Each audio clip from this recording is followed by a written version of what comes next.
Calling all instructional coaches. Join Forward Edge for Coaches Camp in summer 2023. Coaches Camp is packed with high-quality professional development exclusively for you. Attendees will work with like-minded coaches on creating strategies for building teacher relationships, executing coaching cycles, and building a culture of coaching and tech integration within their district. There are 2 opportunities to attend Coaches Camp in the summer of 2023. You can join us virtually June 12th through 14th, or come visit us in Cincinnati on July 27th and 28th. Please visit forward-edge.net/coachcamp to reserve your spot today. Aloha, I'm Katie Ritter. And I'm Justin Thomas. And this is the Restart Recharge Podcast, a podcast by coaches for coaches. We bring the tips and tricks to help you in your everyday work as an instructional coach or whatever they call you in your school. So hopefully you're going to leave this episode with us today feeling just a little bit less on your own coaching island. Yes, and as instructional coaches, we sometimes work with a specific grade level in our buildings.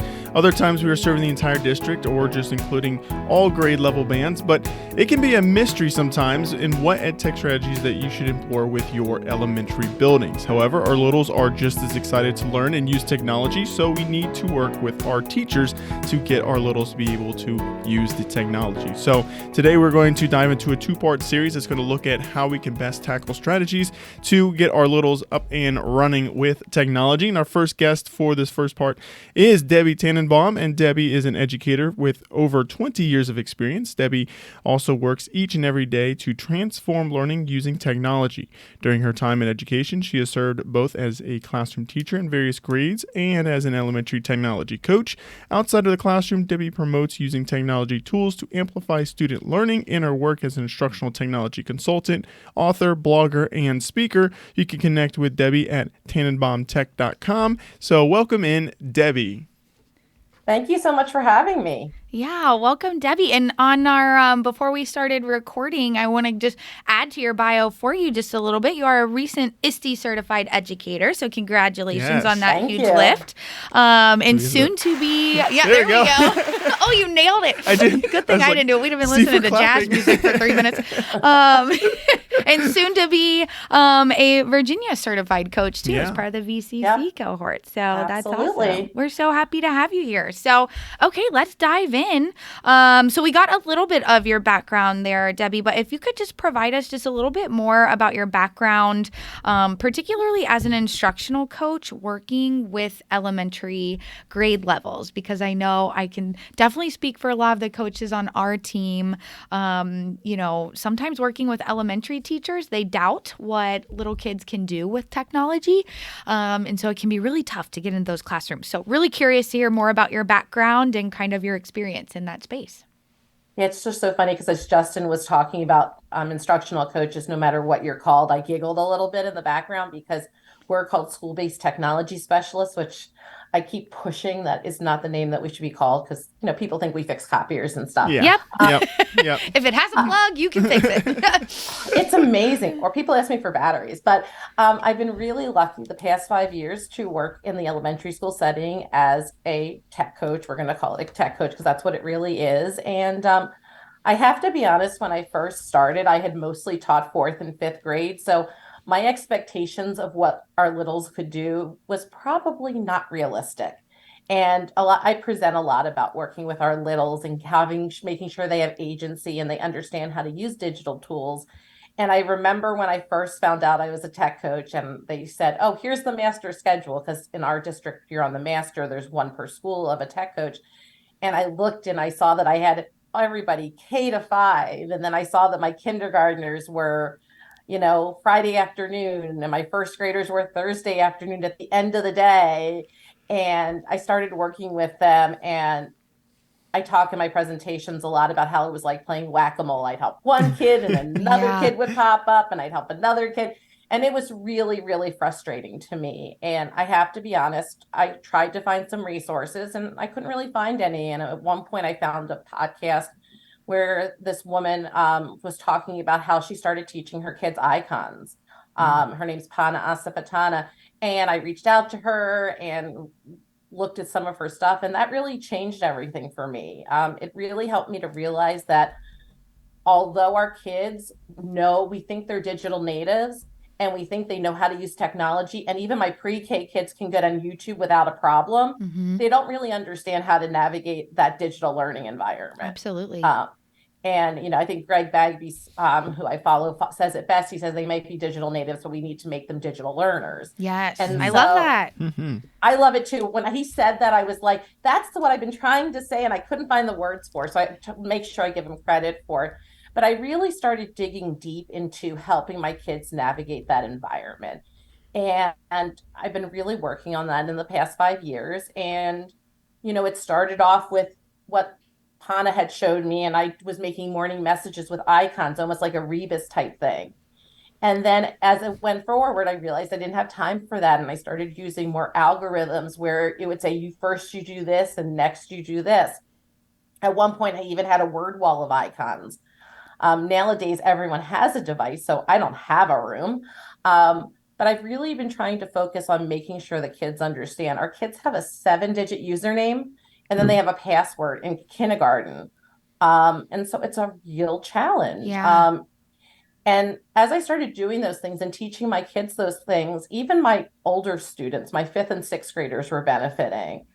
And as part of my ISTE certification, I realized that although as a classroom teacher, I did really well with rubrics, I didn't use rubrics at all as a tech coach because I didn't have to give grades anymore. Yeah. And I started playing with rubrics, and I created something that I call an EDU Rubicon, where it has the icons on the left, and then it has the criteria for success on the right. And so as I've been working with that, that's really made a huge difference with my kids, because now they can see, here's what I need to do, and here's why I need to do it. Here's how it connects with the curriculum. And so it's really been an interesting journey. And in addition to that journey, I'm in my 3rd school as a tech coach. I got de-staffed after year 1 because of numbers. And I decided to make a change this year to a new building. And so it's been interesting to see in a new place as all of these things come together, how that's really affected the students I work with and the teachers I work with. And you're right, it is sometimes really hard to get into those classrooms. When I started this fall, I had one teacher who was like an early, adapter, innovator, and she let me into her classroom really early on. Yeah. I think I was in her room in September. And in March, I was in 19 classrooms. Last month, I was in 17. This month's kind of crazy with spring break. But now I'm getting into classrooms, and because that work has really gone well, now other teachers are seeing the value. Yeah, good snowball effect. It's that snowball effect. And, so many times I'll talk to new coaches and they'll be like, well, I want to get into classrooms. And I'm like, you have to start small. Innovation is really a 3 to 5 year process. And so I had been in my other school for 3 years. And by the time I left, I was pretty much getting into, I would say, 90% of the classrooms. But now I'm in a new school, and I would say that there's maybe 4 classrooms I haven't gotten in this year. So for year 1, I'm super happy with that. Yeah, that's great. And it's not about, at this point, doing formal coaching cycles. It's about building relationships, showing that they can trust me, going in and modeling for them, talking to them, being part of CTs, all of those things. And it's always funny because so many of my teachers, when they think of using technology, they think it's really complicated. And it doesn't have to be. So many times I'm like, you don't have to make this complicated. What are your kids struggling with? And in my school that I work at right now, 1 out of every 4 kids is a second language learner.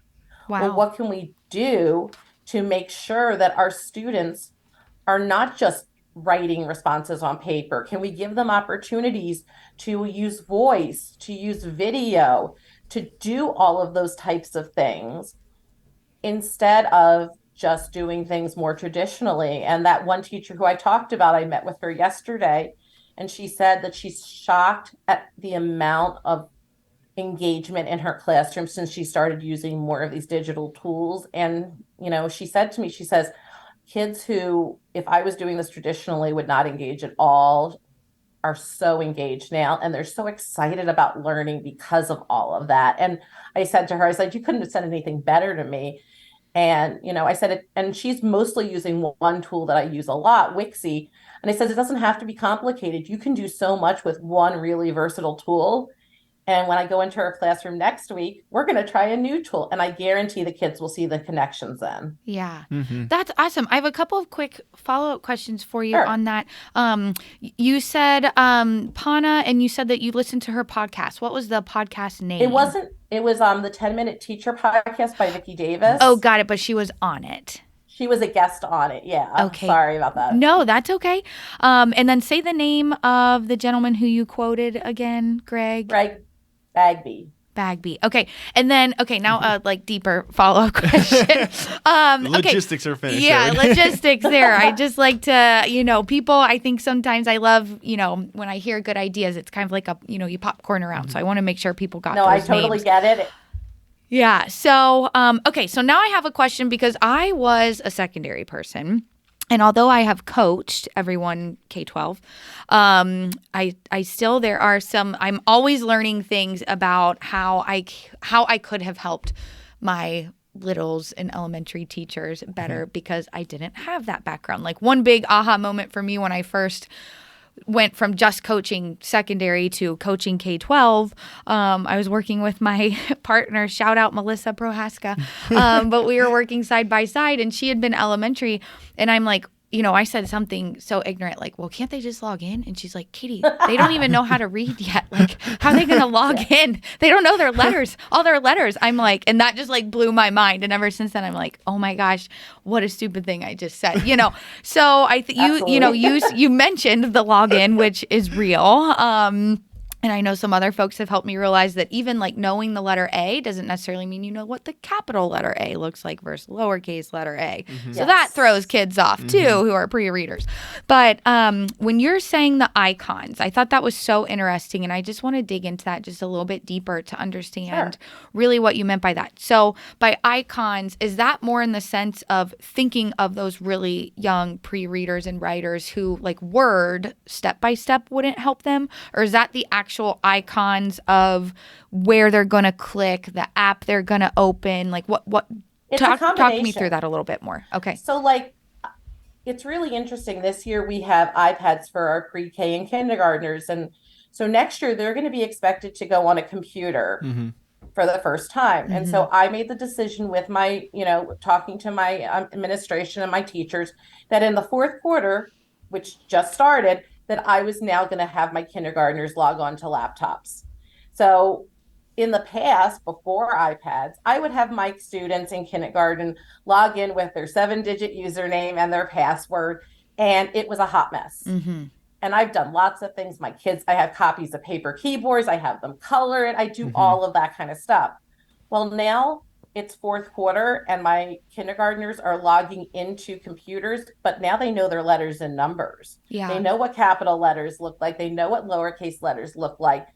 It was so funny because my teachers in kindergarten, when they would write their kids' usernames, they would always write them in all caps. And I would start using a caps lock and they're like, no, our kids don't know what a capital A, we have to have the letter on the keyboard that they're looking for. And so it was really interesting this week as I got 2 of my kindergarten classes on laptops for the first time to see how, yes, it was still difficult, but it wasn't as difficult as it had been because now they actually know their letters and numbers. Now they might not know where they are on the keyboard because the keyboard doesn't make sense to them. And they had a keyboard on. I don't know that it makes sense to me yet either, and I've been typing for a while, so. It's all over the place. Yeah. But with those kids, I mean, making sure they understood what the power button looks like. And then showing them on our computers, we have a username icon. Well, I explicitly teach that to the kids. And whenever we say username, we hold up 7 fingers. So it's really clear. We always say that numbers come first because our numbers are our username. And then I talk to them about put that icon up for password, and we talk about what a password is. And I'm always using some sort of signs with them to also link that and get that body-mind connection.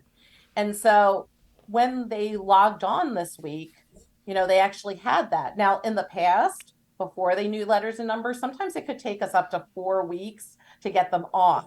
Now that they know their letters and numbers, we were able to get everybody on in a 30-minute period with 2 adults in the room. So it's funny because originally I was a little hesitant when we went to iPads, But honestly, I think it was a really good move because now our students are ready. And those first grade teachers, their usernames are their student IDs. They're the same for them from kindergarten all the way till they graduate. Well, now, in full transparency, their passwords are something that's common that everybody can remember. We're focusing in kindergarten on learning those usernames, and then in first grade they can start making those passwords, more secure. These are kindergartners. But it's really, and so then next week, and on our iPads, our kids can't use Schoology. Next week we're going to learn how to go into Schoology, and so we're building those skills one step at a time. They already know how to use the programs we use. They know how to use Flip. They know how to use Wixie. And now we're going to transfer that onto a computer. And they were so excited. These were really old computers they were using. And you would have thought I had given them like a basket of gold. It was so Aw. Well, I love that. You said a really great tip that I had never even thought of. I've seen like the color coded rows and then you color code their like login letters, but I didn't even think to like actually make those all caps as well. So that was a good connection. I don't know if people like caught that piece. So, and as far as the icon piece goes, so like they learned 3 icons this week. They learned the power button, username, and password. Next week, they're going to learn what the Schoology icon looks like, and they're going to learn what a link icon looks like. And so we're constantly building those skills up. Now, all of my students, they already know what clever looks like because they've used it on the iPad. They call it the big C. Wixie, they call the rainbow hand. They already know all of those from the iPad. So now within a program like a Wixie or a Flip, they've learned those icons in there already. And so I'm just continually, I always talk about, I was originally going to be an elementary school French teacher, that technology is a language. And, if we can teach our students like what an image icon looks like, no matter where they go, they're going to figure it out. I was doing a 3rd grade lesson on Desmos, and one of the kids I was started talking in the middle of it. And I go, "What are you doing?" And she's like, "There's a microphone here. I can speak into it." And I didn't even notice it was there. She did. And so really building that literacy, so that it's always so funny because we use this program Wixie all the time. And last year, one of my kindergartners, I pick them up from the library and they go, Miss Tannenbaum, Miss Tannenbaum. I'm like, "What, honey?" And they're like, "We did Wixie, but it was with a pair." And they've made those connections between those 2 programs. And so, continuing to just build that is just so important for our kids because they don't have to be readers to use the technology as long as they understand the icons. And so I really try when I'm working with them to not use a whole lot of words, but to use a lot of pictures because yes, some pictures change, and things like Flip, which has decided to change its icon about 4,000 times. Oh, you don't have to tell us. Every time I make a presentation, I'm like, has it changed again? But, it really helps our kids to be able to see those connections. And when they encounter something new, then it's not like, well, I can't figure it out. Well, it's like, oh, well, I know this means this, so now I can figure it out. And I don't need necessarily as much help because I already have built that agency.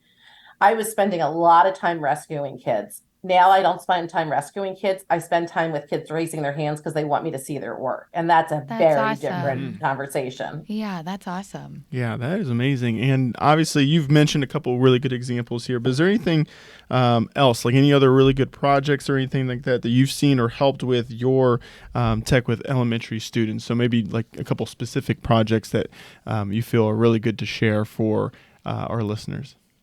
One of the things that I've mentioned Wixie a lot. We do a lot with Wixie, especially within the math classroom, because I love when I'm able to use that program. It has speech to text, it has images, it has a paint feature, it has audio and video. And Debbie, let me interrupt. Tell us what Wixie is, just in case anyone isn't familiar with that app. So Wixie is a kid-friendly creation product that is made by a company called Tech for Learning.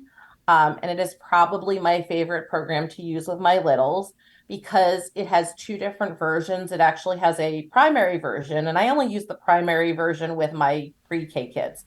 And then it has a regular version, but it's very, very icon-based. So you don't have to read anything on that screen. It also will read to kids. It has text to speech. It really gives kids a lot of ways to share their thinking. So like when our students are in first grade, for example, solving problems within 10, Well, then I'm able to say to them, okay, here's the problem. They can listen to it through their headphones. And then I can say to them, pick one of these ways in our toolbox to solve that problem. And then you'll have some kids who will make a video. You'll have some kids, Wixie has a thing where you can clone images. Some kids who will use the cloning to show their work.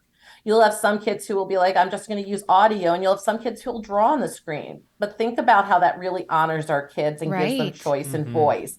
And it's a program our district pays for that I share a lot about because I really feel like it does a really nice job of that. It also allows as kids get older, even my kindergartners this year and last year, it has a team feature where you can really customize it so kids can learn how to collaborate together. So like my kindergarten and second grade classes this year did team projects. So an example of that would be for my kindergartners, they would have to, one of them would draw a picture of a community helper and it's color coded. So one kid is the red kid and one kid is the blue kid.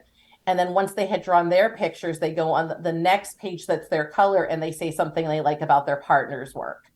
And it's nice because you can see everything the kids are doing. You can personally invite them to the team. But then with the older kids, they can collaborate as well on this program. So it gives them a lot of versatility. My second graders were making using fraction bars to make fraction designs and then, commenting on each other's work. And so I'm really trying to build those skills early because we don't know what our kids are going to need to do in the future. But we do know they're going to need to be able to communicate and collaborate and use critical thinking skills. So it's super important that they understand all of those things now. Yeah, and I think, that's a really good one. Do you have any ideas on any common free tools? I know you mentioned Flip before, just in case there's some teachers out there that, they can't quite get the initiative pushed out there to get some of those cool program tools that you got to pay for. If they contact me, I can get them a free year. We'll be sure to make sure we get that in the episode at the end. I know I've also done a lot of work with Book Creator. Book Creator, you can't do the collaboration piece for free, but I also really like that program. Because it has a lot of those features too. One of the things I've really become a big fan of this year is Desmos. Okay. Desmos is one of those things that we don't think about using in the elementary school setting. No, you're blowing my mind right now. Yep. Desmos isn't something we normally think of in elementary school, but there is a lot of stuff on Desmos that you can use. I actually Desmos has an ability, it's in beta for the kids to have things read to them. Desmos gives kids opportunities to speak into a microphone. They can draw. There's card sorts that you can do that are self-checking. There's a lot in there. And I live in Virginia. The VDOE, our Virginia Department of Education, has actually aligned a lot of the activities to our standards of learning. And so what I've done is taken a lot of those and put them into collections. Desmos has the ability to make collections. And I know other states have started to do that as well. So when I present on Desmos, even if I'm presenting, in a different state, like I'm going to be presenting in Texas in 2 months, I can say to them, well, most of our standards, even though they're different, are the same. Well, I know that, you have a standard that's going to be like 1.2 in my state. Well, here's the activities that are here. And, I've done, Desmos with students as young as first grade. We were doing an activity where they had to show fractions, and giving them that opportunity to do it in a different way was really meaningful. With my third graders, it has the ability to use graphs so that they can make fractions and experiment with fractions. And they can say, okay, what's bigger, 3/4 or 1/4? They can make a prediction, and then on the next screen, they can actually play with the sliders and see what it looks like. And then they can, say whether they were right or not. There's a lot of things there. It's a little harder to find than the stuff that's in the upper grades. Yeah. But they have, this. Well, I think even knowing what you're looking for is helpful. Yeah. So I feel like you just gave a lot of people good things to go look for. Like they have this thing called Polypad, which are online manipulatives, which are awesome. But my favorite part of Desmos is this thing called a polygraph. And I'm actually going in to do one in second grade this week. So a polygraph is like a guess who for math. Okay. And so there's 16 pictures, and each picture has a different math term or picture or whatever. So like the one I'm doing this week is 2D and 3D shapes for second grade. Well, what it does is it partners them up together, but they don't, and you can let them know or not let them know who their partner is. And one of them picks one of the cards. So let's say they picked a cube.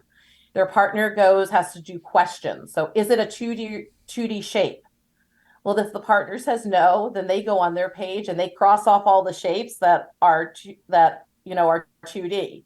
And then they see, okay, maybe I have 9 pictures left now. And then the person could go and say, does it have vertices or corners or whatever? And then they keep just eliminating until they get to that cube. Cool. Mm-hmm. When you said polygraph, I pictured a bunch of little kids with like wires attached to their fingers. And, like Desmo's reading if they're lying, like who took the last cookie from my lunchbox. Well, that's originally what I thought of too, but that's a really great free one. And the other one that's really great that's free that I love with my littles is Pear Deck has a part called Flashcard Factory. And I don't know if you're familiar with that, but I love using Flashcard Factory to get my kids to collaborate. The kids log into the website and you can put anything in there. It doesn't just have to be vocabulary. Right. My first graders are doing something where they're going to be there's a word problem. Like, there were 5 cars and now there are 3 more cars. How many cars are there in all? One kid is the detective. They're going to write the equation with the text tools. And then the other kid is the artist and they're going to show how to solve that problem. Their parts come together and then it falls down on a conveyor belt. Yeah. And the kids love it. My second graders think it's a fun game. And I can go in there and do that activity anytime. And they are like, yay. Yeah. And they don't realize that they're doing the learning. But I like using that a lot for math and other things as well. And even my kindergartners are starting to use it where they're like, okay, let's do high frequency words. One of you's going to draw a picture of that high frequency word and the other one's going to find those keys on the keyboard. Yeah, that's awesome. I love those are really excellent ideas. So, well, Debbie, it's obvious that you are really passionate about this and just talking to you, like your passion is contagious. But what excites you most about work? Like if you could pinpoint one thing, what is it that excites you most about working with elementary students? And I guess more importantly for our listeners, like how do you go about getting your teachers excited about that same thing or finding their own things to get excited about so that they're willing to use technology with their elementary students? I just love watching the engagement I see in the students. So often I'll go into a classroom and the teacher will be like, kind of like a good luck situation, but sometimes I'll go into classrooms where they're mostly doing paper. And when I come in, they're like, well, it's easy for you. You're doing something that's fun. But I'm doing something that I don't necessarily view it as being fun. I view it as something that's being engaging. Yeah. Something that's allowing our students to learn in a different way and to share their learning in a different way. Like I said, we have a lot of language learners in our school. So when I give them the opportunity to share in a way other than just writing on a worksheet, that's really powerful. Or if they're building flashcards together and they're talking about that, it gives them a lot of engagement. And so when it comes to teachers, I think that that's super important is they need to see that.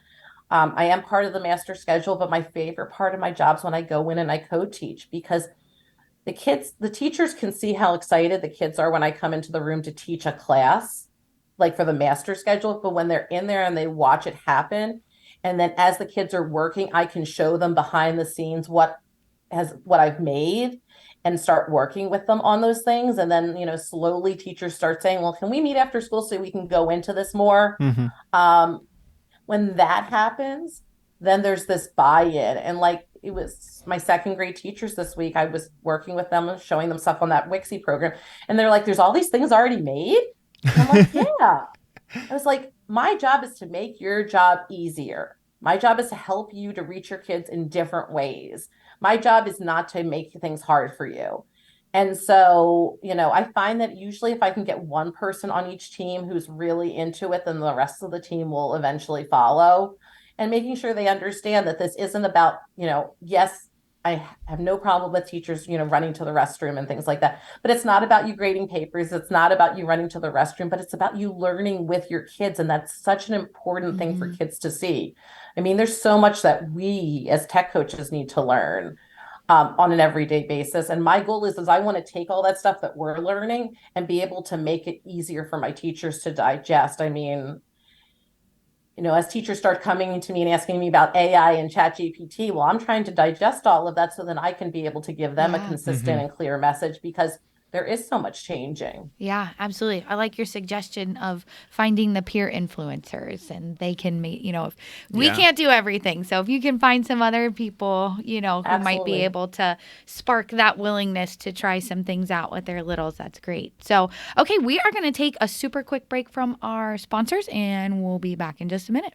Edu Badges, the Anytime Anywhere badging program to learn EdTech tools and strategies, is now open for individuals to sign up. Whether you're an instructional coach looking for new ideas to share, or a teacher wanting to implement more technology in your classroom, Edu Badges is the answer. Individuals can now sign up for both the free or premium account by visiting edubadges.com. And as a listener of the podcast, you can get $20 off your premium account by using promo code PODCAST. So visit edubadges.com and begin earning your badges. Calling all instructional technology coaches, Forward Edge has launched a new hub for coaches to find strategies and resources to use for their coaching. The EDU Coach Network provides a place for instructional coaches to come together for coach-specific professional development, building a community, and finding mentorship moving through the school year. The network provides a place to casually seek resources or join in with book clubs, Twitter chats, webinars, and workshops, along with much more. Join the EDU Coach Network by going to educoachnetwork.com and join the coach community today. Welcome back to the Restart Recharge podcast. I'm Katie Ritter, and Justin Thomas here as your co-host. And we have the pleasure of having Debbie Tannenbaum on the episode with us today, talking all things technology in the elementary and primary classrooms. Yeah, and Debbie shared some really amazing ideas, some programs that you can use, some really cool projects that she has done. But now it's time to kind of concise that all up, because you know how we like to finish the show here with our top 3 tips. So Debbie, what are your top 3 tips for working with elementary students? I think the first one would be that you don't have to do everything. Find one program that is really versatile and use it with your kids and get them really familiar with it, and be okay with learning with them. The second thing is make sure they understand those icons. I mean, I can't say enough how important that is for them to understand what those pictures mean and to be able to use those. I think that that's super important. And then the last thing is that sometimes technology isn't going to work, and that's okay. And when you're trying something new, having a coach in the room to be that second set of hands is really invaluable. Coaches aren't evaluative. When you let a coach into your room, you're also showing to your students that we're all learning together. So, don't be afraid to have someone in. I mean, I know when I started teaching, I was afraid, and I'm not anymore. We have hard work to do. We all have to work together. Mm-hmm. I love that. I love that last part. We do all have hard work to do, and we need to lean on each other more and take advantage of the supports that we have, because this is, we say coaches are on their own island. Sometimes it feels like everyone in education is on their own island. So I love that last little piece. So Debbie, where can people find you before we wrap up the episode here? We want to make sure, one, if somebody wants to take you up on Wixie so that they can get a hold of you, but two, you just have so many ideas. We want to make sure that our listeners can connect with you online. I know we shared your website, tannenbaumtech.com. But you also have books, so share it all with us. Where can people find you and your work? So pretty much everything is found through Tannenbaum Tech. I do have a website. And spell your last name. TANNENBAUM, like the Christmas tree. Oh, there we go. It's always a holiday. So that's I'm really active on Twitter. I have a Facebook group where I support educators as well. I'm starting to play a little bit more with Instagram. I tried TikTok. It wasn't quite my thing. Yeah. But I'm I feel you. But I'm on LinkedIn, but I do a newsletter that I send out every week. I blog every other week on my website. Right now I'm working on a blog series called the ABCs of Transforming Learning. And so right now we are on Q. So I started it back in September on A and we're on Q. So this week we're talking about question and analyzing how you communicate with your parents. And we started off at the beginning of the year with Amplify Student Voices. In addition, the book I authored on my own, Transform Techie Notes to Make Learning Sticky, came out in May of 2021 on my birthday, which was super cool. Yeah. Cool, yeah. And so that's available on Amazon and on my website. And I've also gotten the chance to contribute to a few books. Amplifying Instructional Design, which came out in June of last year. I wrote I'm one of 3 authors for that book, and I wrote a chapter on engagement. And then I've also contributed to one of Rochelle Dene Post books. We have Only ... New, and I have another one coming out in the future with one of those 100 things I think parents shouldn't do. And so I'm continuing to work on all of that. But I really just love working with educators and providing them value. And I feel like the elementary space is just not given enough attention. Yeah. Mm-hmm.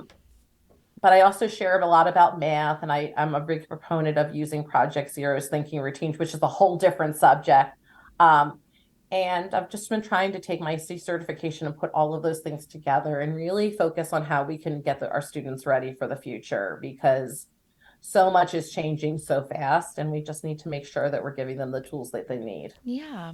Well, Debbie, thank you so much for coming on the podcast. It's been a joy to hear about some of the work that you're doing and spread that with some of our other listeners. And thank you for your dedication, to the field of education as well for so long. Yeah. Your students and teachers are lucky to have you.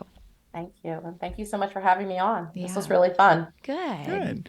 Well, reminder, this is the first of a 2-part mini-series. So next, I guess in 2 weeks for the next episode, we're going to have the second part of this mini-series working with elementary students. I'm actually going to chat with Sarah Kiefer and Brittany Priori, it's actually a coach and a teacher combination down here in Southwest Ohio. They're going to kind of talk a little bit about how they work together to come up with different learning opportunities for their littles. Yeah, so be sure to subscribe to Restart Recharge wherever you listen to podcasts so you don't miss an episode. And follow us on all the social media at RRCoachCast. And feel free to reach out to us and let us know if there's any topics that you want us to discuss on those social media platforms as well. And that brings us to the end where we're going to press the restart button. Recharge your coaching batteries and leave feeling equipped and inspired to coach fearlessly with the Restart Recharge podcast. A Tech Coach Collective. You really threw me through a loop I there. know. I was like, oh, she got something else to say. Switch it up. You almost got me. I was like, hold up. Oh, goodness. Sorry about the dog. That's okay. A pretty universal We're pet friendly here. Awesome. Well, Justin, are we recording? We are recording. Yeah. Okay. This is tradition. I get paranoid every time. It's not an episode if I don't ask if we're recording.